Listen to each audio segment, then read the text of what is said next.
Welcome, ladies and gentlemen, to BSU Tonight's Election Special 2016.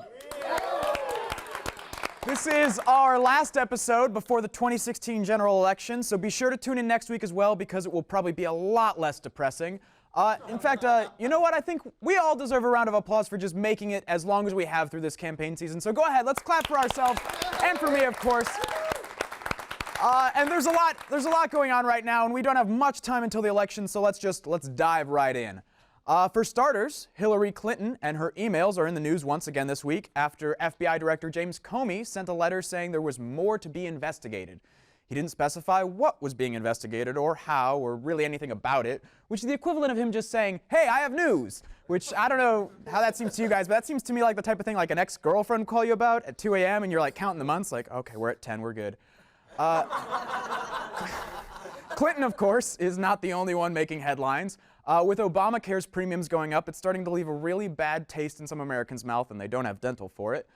Clinton is beginning to lose the advantage she's already had in the polls recently, and her and Trump at this point are polling neck and veiny neck. In some non-political news, Twitter officially dropped its support for Vine this week, to the dismay of many. In some non-political news, Twitter officially dropped its support for Vine this week, to the dismay of many.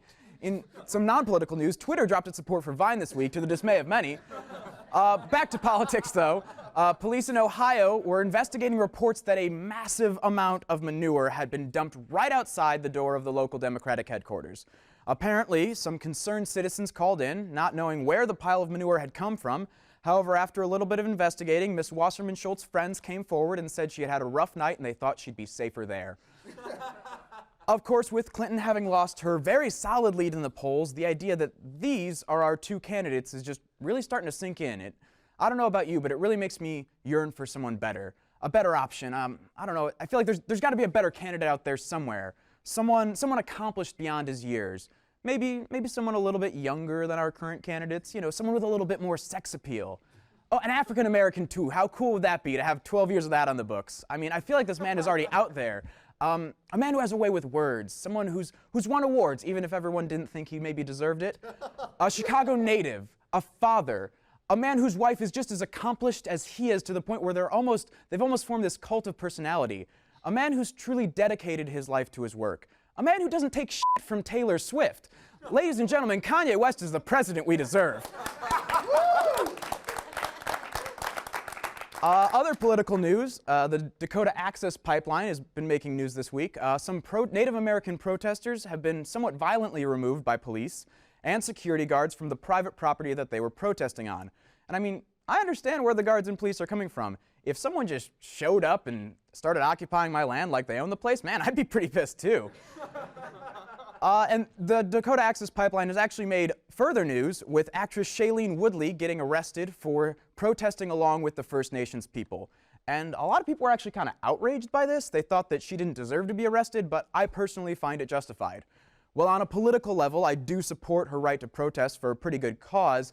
I don't know, I feel like she still kind of owes us for Divergent. That was like 2 hours of my life. Speaking of divergent messages, Trump recently gave his own version of the Gettysburg Address. I don't know if you guys have heard about this, but he gave a speech at the once hallowed grounds, and during it, he outlined his plans for the first 100 days in office, during which time he intends to sue not one, but all of the various women accusing him of sexual assault. And I think it is absolutely disgusting that before he even holds the position, he plans on abusing the powers of the Oval Office to persecute victims of sexual assault. That is Hillary Clinton's job. Besides his demented version of a 100 days plan, though, I have to give Trump a lot of credit trying to emulate Lincoln. And I mean, if you think about it, there's a lot there. They both come from nothing. They're notoriously honest, near unanimous support from African Americans, and of course they both called out Miss Universe for gaining weight. But regardless of how crazy this election is getting, within just a few days, ladies and gentlemen, we will have a new president. Not at Ball State, of course. We haven't had one of those in about a year. And for those of you who don't know, our former president, Paul Ferguson, resigned in January with almost no explanation. And I know that sounds bad on paper, but with the way this election has been going, that's kind of a relief, right? What else is happening? Oh, of course, there's an invasion in the ISIS-held city of Mosul. We haven't heard much about the progress, but I don't know, it seems like Shiite is hitting the fan. It's a thinker. Turning our attention locally, we actually recently found out that Indiana has the lowest voter turnout in the entirety of the country at 28%, which seems abysmally small, right? But you have to remember that the average polling place can't support the weight of a Hoosier. Okay, all right, some of you may seem offended by that, but I'm not really worried since statistically speaking, only 28% of you care enough to do something about it. Speaking of voter turnout, Florida is actually having the exact opposite experience in this election. In fact, in Florida, over half of the elections, of the ballots are already cast. And this kind of makes sense to me. A lot of people are kind of bewildered, but if you visit Florida, it's full of retirees who go to dinner at 4 p.m. And do you know why they do that? It's not because they're old and it's not because they're tired. It's because they know the shift is just starting, the wait staff isn't overwhelmed, and there's no dinner rushed. They go at 4 p.m. because when you get to that age, the one thing you don't want is someone messing up your order. And this is a presidential election. Florida has had its order messed up, trust me. But speaking of voter fraud, it is an issue that has gained a lot of attention at the moment. And there are people across this country trying to bring awareness to the problem. And while there is no proof that voter fraud happens enough to influence election results, putting a stop to it is a big deal to Americans, and it's a big deal to us here at BSU Tonight. We've been gearing up to combat voter fraud, and we've been training one of our very own to spot voter fraud on Election Day, which brings us to our next segment, Jake Goes to the Polls. Have a look.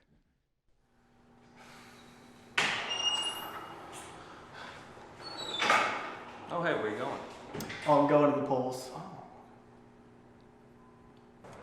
Hey, you want to play football later?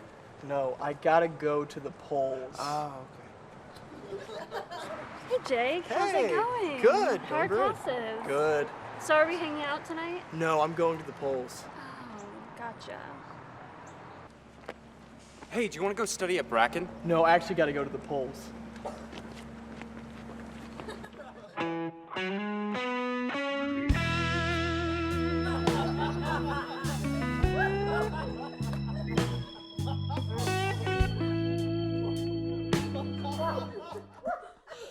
All right. It seems like we may have had a little bit of a miscommunication there, Jake. Regardless of which candidate you plan on committing voter fraud for on November 8th, it is important to ponder what his or her America will look like. And after the break, we'll do just that. But first, do you guys remember Martin O'Malley? Take a look.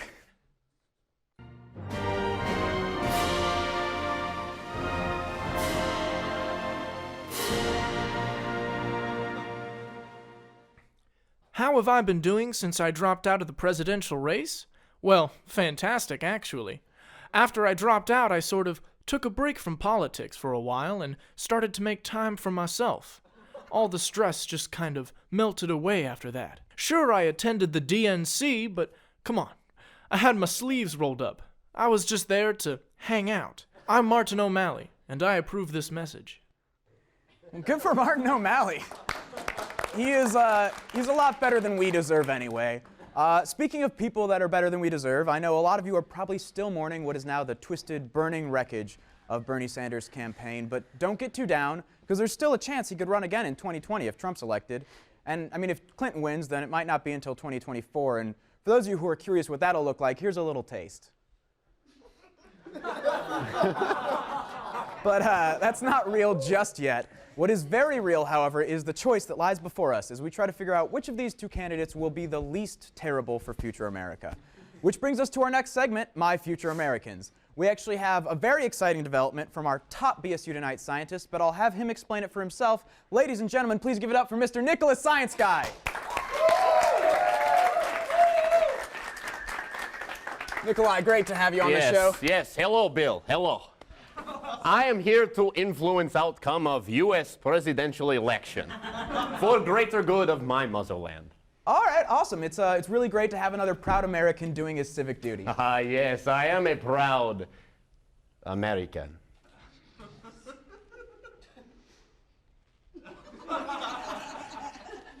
Okay, what have you got for us, Nikolai? Is time machine, Bill. I am finding future citizens from alternate timelines in order to find each candidate's future America. Okay, so I don't understand the science here, but I've seen enough sci-fi I think I know how this works. You're saying we're actually going to be able to speak to people from both President Clinton's and President Trump's America. Yes, is what I said. Pulling from timeline C-137, year 2022.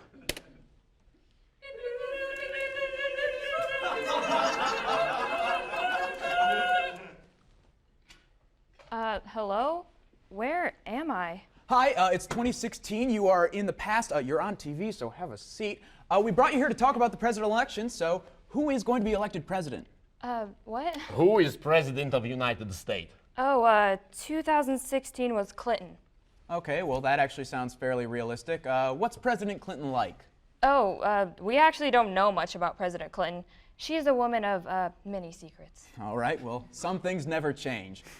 So in Clinton's America, what's the state of the country? It's okay. I mean, nothing bad except for the war that happened a few years back. The war? There was a war? Oh, yeah, I mean, she didn't tell us much. But for some reason, we kept getting these army recruitment pamphlets that seemed to pander a bit too hard to the youth.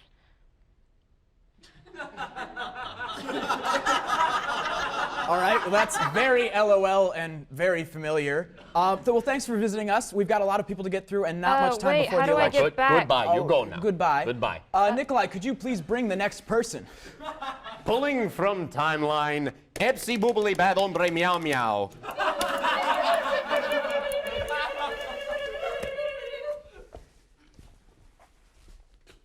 Where am I? Hi, I'm Billy Barry. This is BSU Tonight. You are on a TV show in the past. If you could have a seat and tell us who is president. What? Who is president of the United States? You mean Emperor Trump? You mean President Trump? Oh, well, yeah, he's still president, but he just likes the word emperor better. All right, that actually makes a lot of sense. But are things good in Trump's America? Everything's great. After just the first year, I think the average American salary rose to almost 500,000 rubles. Oh, that's amazing, actually. Bill, that is only 7,926 American dollars. And 88 cents. Okay. So tell us more about Trump's future. Is the Middle East still in bad shape? Billy, it's the Middle East. I mean, I'm from the future, not some fantasy land. I mean, really, though, the real war's in Africa. Wait, there's a war in Trump's America too, and it's in Africa? What's going on there? Well, ever since, the president over in Kenya, Barack Hussein Obama, declared war on us. Wait a minute. President Kenya Obama, what? Oh, come on now. Just because Emperor Trump was a little bit crazy doesn't mean he wasn't wrong about some things. All right, well, I think that's all the time we have, so why don't you send him back? I think we get the picture. Well, I have a conference meeting You're to being go. rude. This is a timed segment. You go now. Yes. Do they not have manners in the future? Well, Nikolai, is there any other possible timeline? Bill, there is one, but it is so far out there, it is unlikely that we will be able to reach any of these people. Well, I mean, this is the election. It's pretty important, Nikolai. Can you try to pull them into our reality? Fine. Pulling from timeline, Zuntu Buntu X.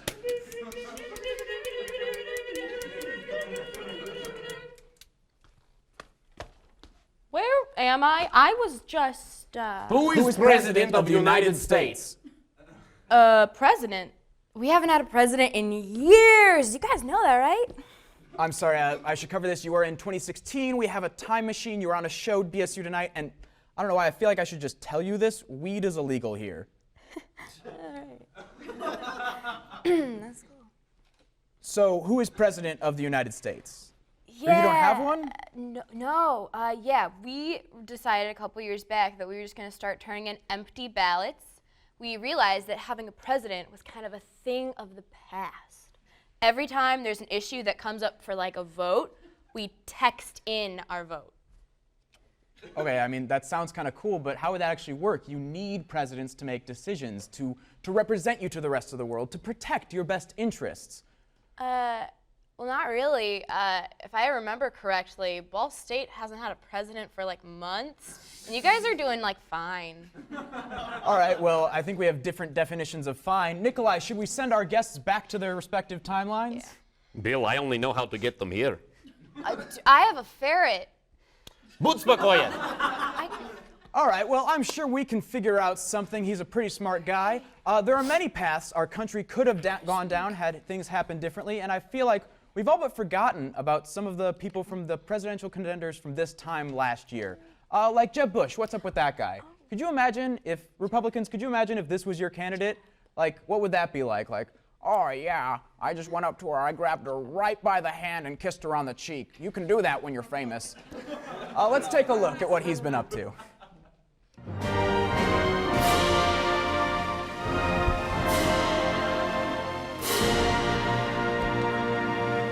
I'll be real honest. After I suspended my campaign, I was pretty bent up for a while. How could I have lost out to Donald Trump? I mean, who wouldn't want another Bush in the White House? Please clap. My days now just consist of laying low and surviving as long as I can. I haven't told anyone about this yet, but I'm pretty sure somebody's trying to kill me. I'm Jeb Bush, and I approve this message. Welcome back, ladies and gentlemen. If you remember a few weeks back, there was a leaked video of Donald Trump on Billy Bush's Bang Bus saying some wildly inappropriate things. And most of the nation thought that this was unacceptable behavior, but Trump had the courage and integrity to admit that Bill Clinton has said worse things to him on the golf course. Mr. Trump claims his behavior was just locker room talk, normal stuff that guys say. Now, I don't really know what goes on in locker rooms besides everyone pointing and laughing at you in the shower, but we sent Scoop McScoop, our most passionate reporter, to understand locker room talk as a problem. He knows that the only way to stop this problem might be to go digging around these locker rooms, and this is his report. Scoop McSnoop here for BSU Tonight. I'm reporting outside of the Campus Athletic Center, and I'm gonna have to go deep. Undercover, to get to the heart of America's locker room talk. Why is it that men seem to lose control of their decency in locker rooms? You know, I'm automatically attracted to beautiful. I just start kissing them. It's like a magnet. I don't even wait. And when you're a star, they let you do it. You can do anything. Whatever you want. Grab them by the You can do anything. Nobody respects women more than Donald Trump. He'll tell you so himself. Mr. Trump. Nobody has more respect for women than I do. Nobody. Nobody has more respect. Please, everybody. And frankly, those stories have been largely debunked. That was locker room talk. I'm not proud of it. I am a person who has great respect for people, for my family, for the people of this country. If you look at Bill Clinton, far worse, minor words, and his was action. If someone that respects women can joke about groping a woman because of the locker room mentality, there's got to be something sinister going on in locker rooms that's causing such great, powerful men to falter. I need answers. But more importantly, we need to stop the spread of locker room talk. Why do you think that half-naked, pruny men are talking about women so much in locker rooms, Dave? Your name is Dave, right? No. So, when it comes to locker rooms, especially men's locker rooms, do you think they should have no talking signs? And by locker rooms, I mean like ones from YMCA, Porkers, but not locker rooms from Planet Fitness. I heard that one was out of this world. What? Why do you think that men talk about women such as yourself in locker rooms? Women like me, what do you mean? Is this aluminum? It wasn't working. I couldn't get anybody to engage in locker room talk with me. Probably because they knew how catastrophic it would be if video proof of them saying that stuff about women leaked. Enthusiasm for her is also growing. Yeah, as we've talked about, the thing to focus on is not the undecided voters, it's the enthusiasm of supporters. And for 6 months, Donald Trump had a gain on that, had a margin of victory on that. And now Hillary Clinton has taken a slight lead on enthusiasm of voters. And when you're looking at the last 15 days, that's what matters most. And what would Donald Trump have to do to turn things around? Prayer. I mean, I think it's a very difficult prospect. After his sort of weekend of airing his grievances, he needs to be a little bit like Kramer and Seinfeld and hope for a Festivus miracle. I had to get in on the thick of it, blend in with them, and gain their trust. Man, I sure do respect women. Absolutely. You know what? Women deserve a fair shake, just like men. I don't know about you, but I thoroughly enjoy consensual intimacy with my longtime dedicated partner.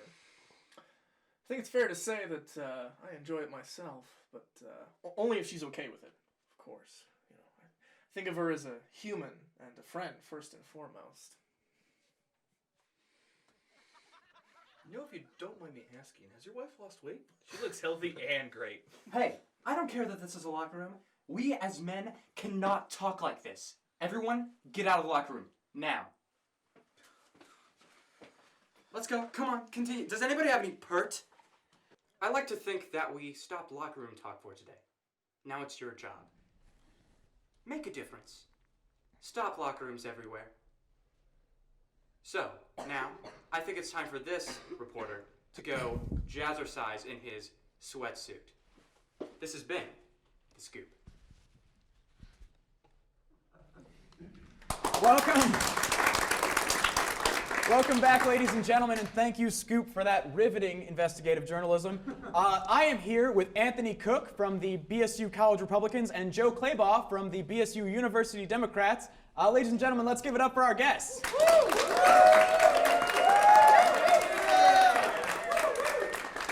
I'd like to start by thanking you both for being here. I understand you guys don't always get along, just based on the titles that you're holding.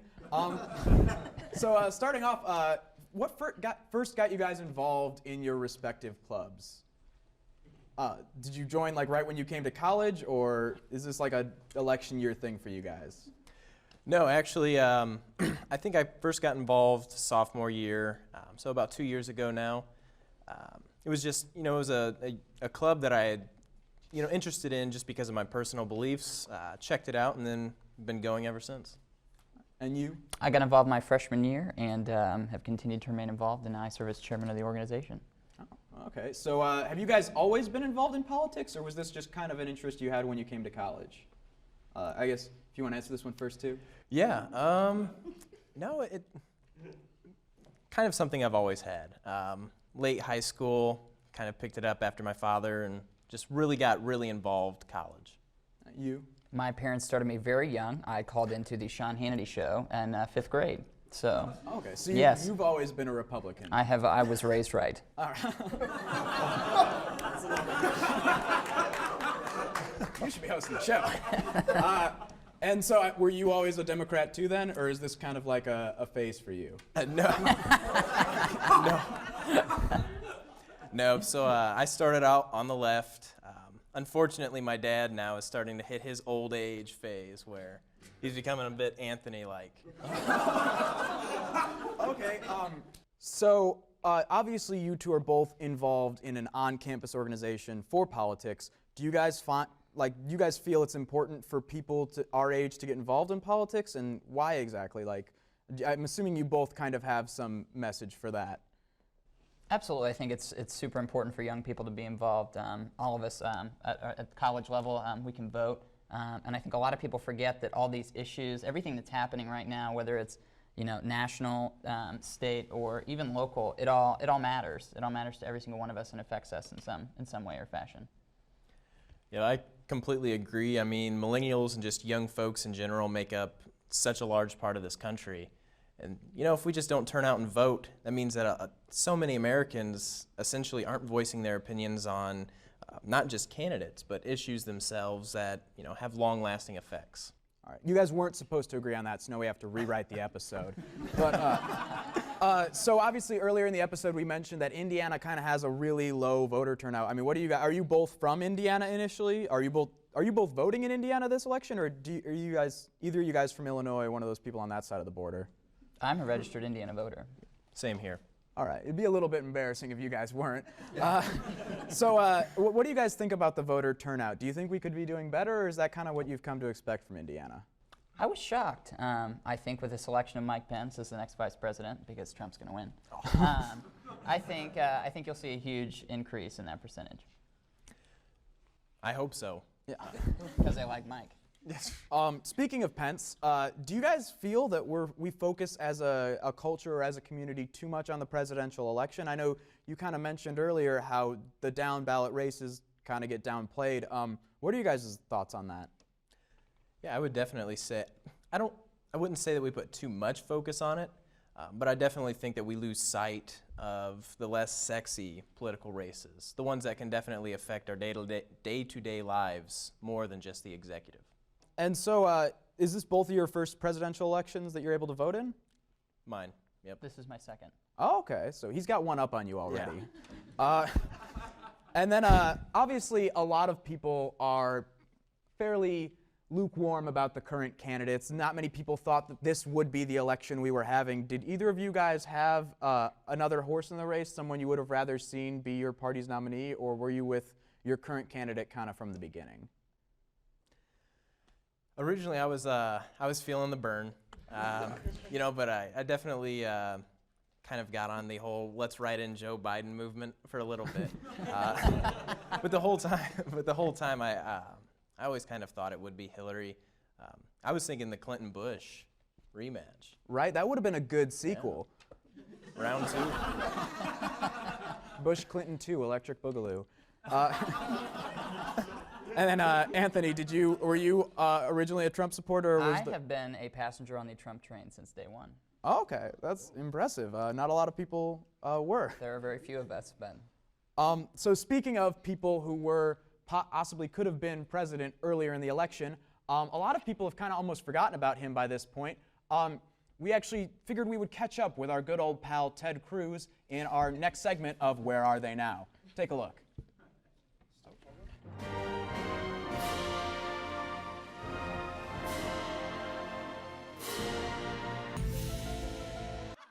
As soon as I dropped out of the presidential race, I got right back on the horse and started working again. When I'm not busy looking exactly like Joseph McCarthy or plugging my official coloring book, I like to focus on what I really do best, and that's being a really darn good serial killer. I'm Ted Cruz, and I'm trying to kill Jeb Bush. Excellent. Welcome back, ladies and gentlemen, to BSU Tonight. For our next segment, in the spirit of democratic discourse, we decided that it would be fitting to have a debate. So to my right, from the Republicans, we have, once again, Mr. Anthony Cook. And appropriately to the left, from the Democrats, we have Mr. Joe Clabough. Now, I would like to remind both of our candidates that though these may be very divisive issues, please keep it civil. Our first question, in your opinion, is there any difference in taste between real and imitation vanilla?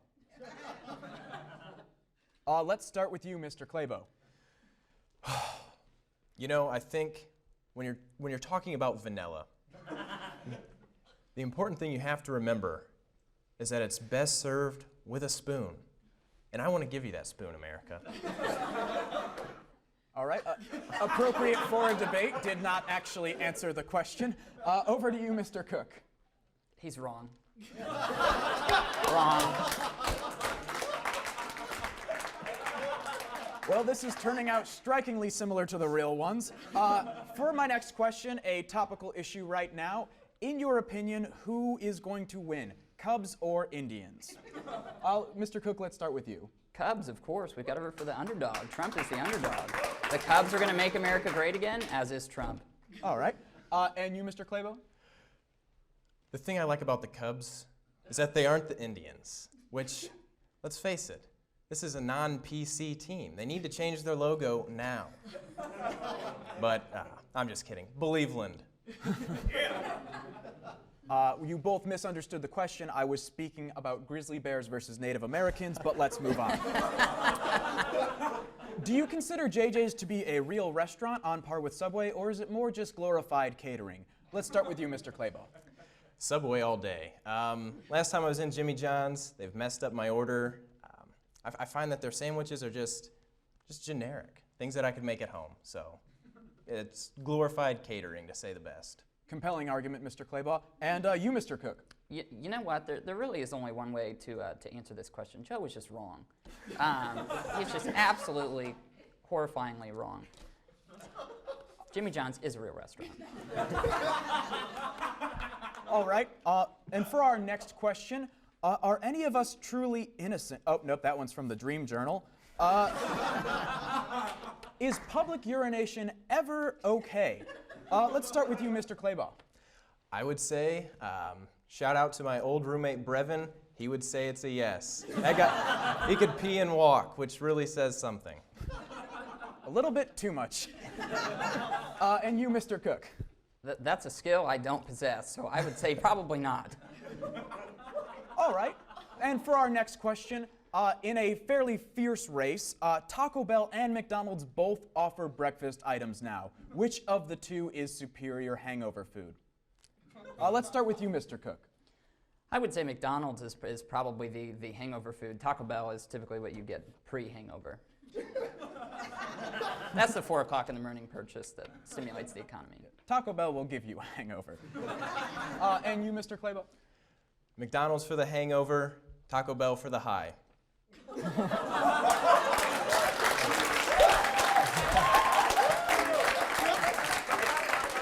If you couldn't already tell who was the Democrat. And for our next question, which came first, the chicken or the egg? Let's start with you, Mr. Cook. The egg, of course. That is correct. Last time I went to get groceries, I got eggs. And for our very last question, one that I fear has divided this country all too much, which color is the dress? Blue and black or white and gold? I think we can say, without a doubt, that dress is blue and black. He chose blue because that's his party's color. It's definitely white and gold.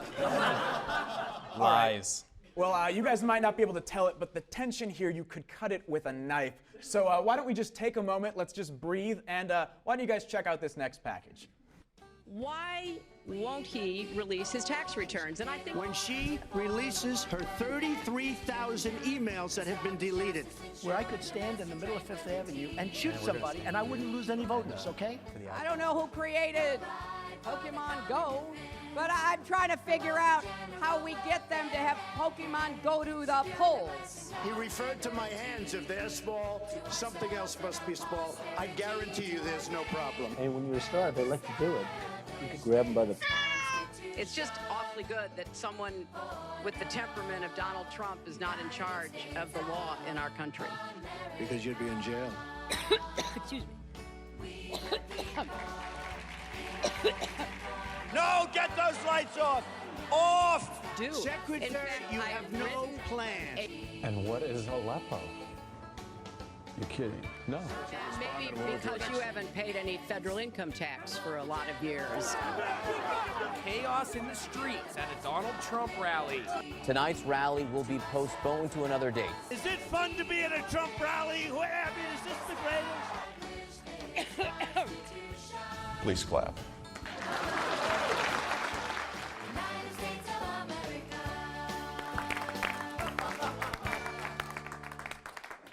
Welcome!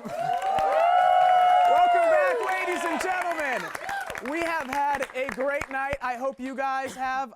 Once again, I'd like to thank Mr. Anthony Cook and Mr. Joe Clabough. So really quick, if I am an interested student, how would I get involved in your organization on campus? The Ball State College Republicans meet on Thursday evenings at 7 p.m. in Letterman Building, room 108. All right, and for you? And on Wednesday nights at 7 o'clock in Whittinger Business Building, room 151, the University Democrats meet. All right. Ladies and gentlemen, it seems like we are almost out of time. I hope you have all had a wonderful... This whole thing is rigged! They're giving you notes. Yeah, they're giving you notes. This whole thing is fake. Do you see this guy? This isn't even a real shirt, probably. I don't even know anymore. Look at these fake people. These aren't even... Thanks for watching. I hope you guys enjoyed the video. If you did, be sure to like and subscribe below, or feel free to follow us on all our various forms of social media, or just check out another video. There's stuff floating right here.